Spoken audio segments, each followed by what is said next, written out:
it was a normal day. I had no idea what was in store for me.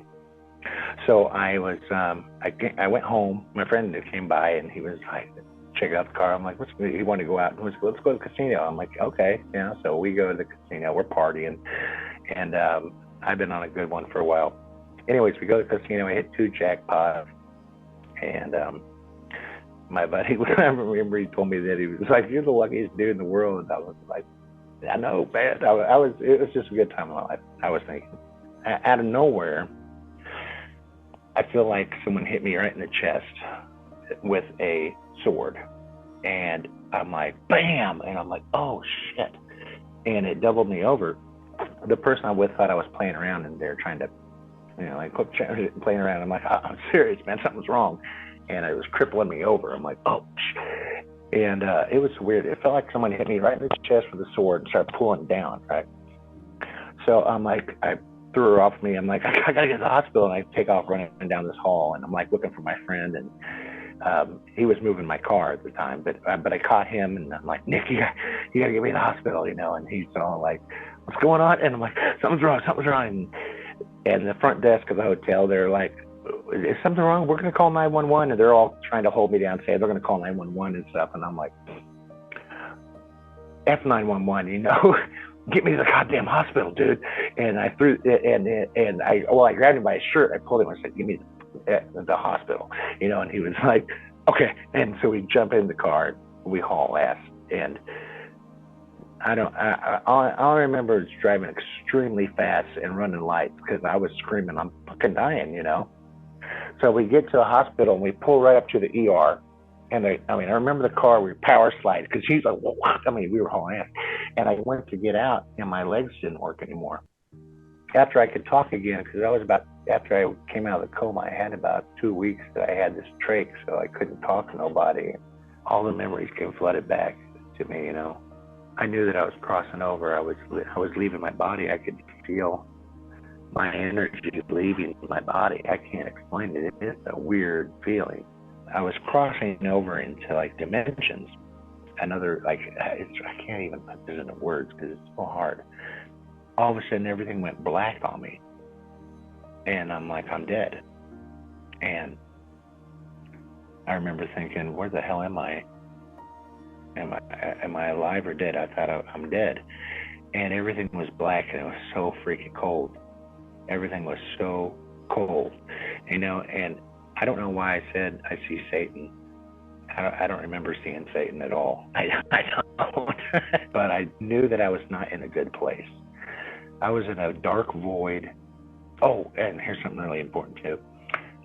There was this magnetic, like, black tar that I could see everywhere, and it was dripping. I could hear it splatting, like going. And I was like, what the hell? And there was there was an energy there that was so strong of a negative freaking energy that is like, imagine all the G-force, like when you get on a roller coaster and you hit that dip. The fear I felt there was horrific, okay? Because, like I said, I wasn't on the bed anymore. I was like, I went from being horizontal to vertical feeling, okay? Like, and I don't know if I was like standing or floating, I don't know, but I just knew where I was at, and I had to get out of there. Okay, that's all I could think was, holy crap, I got to get out of here. And I was terrified. And when I was calling for my dad, he didn't come. I never saw my dad. My grandmother and my father and anybody that's passed, I didn't see any friends, okay, that I had here on earth. I didn't see anybody like that. But at that moment, when I was in that negative thing, the only thing I could think was, I just said, Jesus, save me. And I remembered once, I can remember that now, screaming, Jesus, save me. Mm-hmm. And right then, this spark popped up in the middle of my eye, like right here. And it was like someone lit a piece of paper, like if you lit tissue on, like tissue paper with a lighter. That's how it just went, everything I could see. And I was engulfed in this white light, this white presence, energy that just pushed all that darkness out. And I was surrounded by this light, and my gosh, I felt like I peed my pants. This warmth came over my entire soul, and I remember thinking, oh my God, I'm safe. I didn't know where I was at, but I knew I was safe. I made it. That's what I was thinking. I made it. Oh my God, thank you, God, thank you. I made it. I made it, right? And I was like, and I remember like thinking, just kind of like looking around like in awe. And as I looked into the light, there was really depth to this light, if you can imagine what I'm trying to say. As I looked into it, I could see deep. And in the light, where all of a sudden I could see these other lights that were morphing. They were like moving around, and I was like, what is that? And there was these colors that were oh my God, they were the most beautiful things I've ever seen in my life. They were the most beautiful colors that I've ever seen in my life, and I can't tell you what they look like. I can't even describe the colors, because they're not in the rainbow spectrum, but they're colors. Our eyes can only see, the rainbow. I don't know if they were ultraviolet in that spectrum or ultra red. I don't know what spectrum, but all I know is there was a multitude of them, and they were beautiful. And I remember there was metallic colors. And as I looked at these colors, I realized those are souls. Those are people. It had faces. And oh my God, they were so beautiful. And I've never seen beauty to this degree. And everybody was different.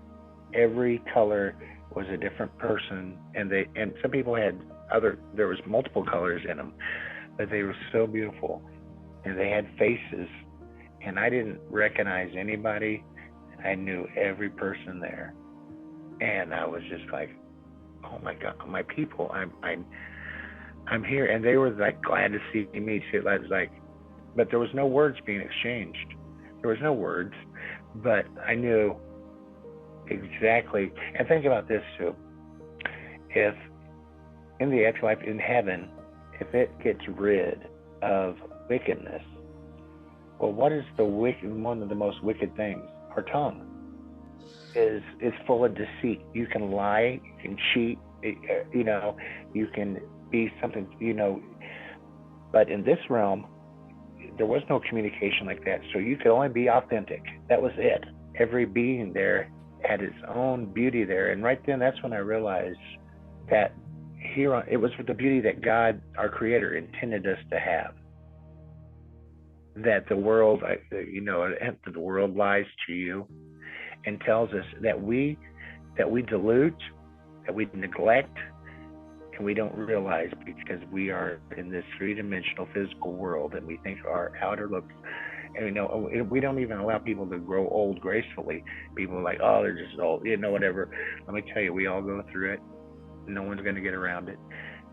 But that beauty on the inside, that light, the light that's behind every smile, and I don't care how ugly you are, if you smile, there's a light. So, and I'm real happy where I'm at, okay? I'm really cool with where I'm at, and I'm cool with staying up there. But at that time, then all of a sudden, this white light being, and it wasn't a shadow figure with a white light around it. No, this was like another whiter light that came out from the depths of it, and it was really tall. I'm 6'5", and it stood like higher than me, so I was looking up at it like this. And I don't remember any face. I don't know if that was Jesus. I don't know if it was an angel. I don't know if it was just a silhouette of a human figure, but it was all light. It had the presence of unconditional love. That's the best way I can say it. I don't know if it was female or male, or masculine or female. That wasn't even going through my head. I just was like, oh. But as soon as I looked up at it, my son's life, my life, but my son's life went by like this without me. I wanted to be a father for so long, and I told you I raised those 3 stepkids too, and I love them with all my heart. And to be to be able to have somebody call me Dad is like the best sound in my ears. It's the most beautiful sound. It was my ears. Like, oh, Dad, now my other kids never call me Dad. They call me D.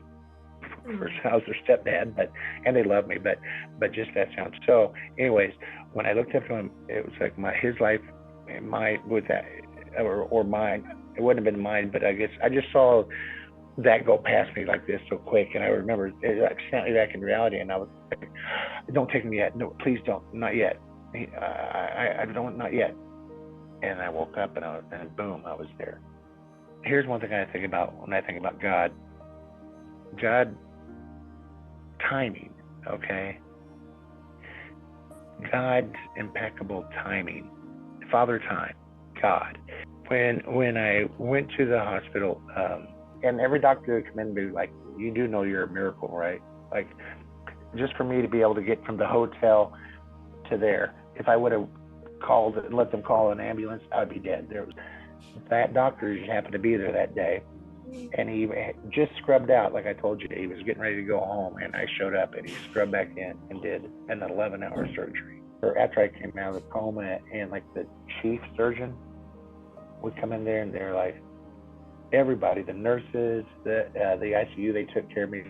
Everybody was just like, I was like amazed. They were just all freaked out because I pulled through it. That was one thing. None of them actually thought I was going to, because it was so bad. And even to be like talking like this is like a total. And I had doctors from other hospitals coming to see me to see this, like, because I shouldn't be alive. This wasn't like, there's other people that survived aorta dissections, but one like this is so unlikely. It's not even funny. It's crazy. Okay, so the chief surgeon came down, and he told me personally. He said, I want to tell you, it was like he had divine intervention. That's what he said. He said I never seen an operation so orchestrated so beautifully. And he goes, and I know you probably wouldn't understand what I'm trying to say, but the way this man, he goes, it was like he had divine help. That's what a surgeon told me, the chief surgeon. Surgeons don't talk like that. They're very egotistical people. They're usually like, they get a God complex because they save lives every day. So, and then when I went to do a follow-up with my chief, with the guy that did the surgery on me, I remember my first time I saw him, and after I got out of the hospital, and he came in, and I was like, the man with the magic hands. Whoa, hey, buddy. He goes, don't be thinking me. You need to be thinking the guy upstairs, because I don't know how we're talking right now. So those are the things of God's timing, just everything. Like, me happened to be that close to that hospital. That doctor was right there. Everything kind of played into it the way it should. So many things had to fall in exact line for me to be alive.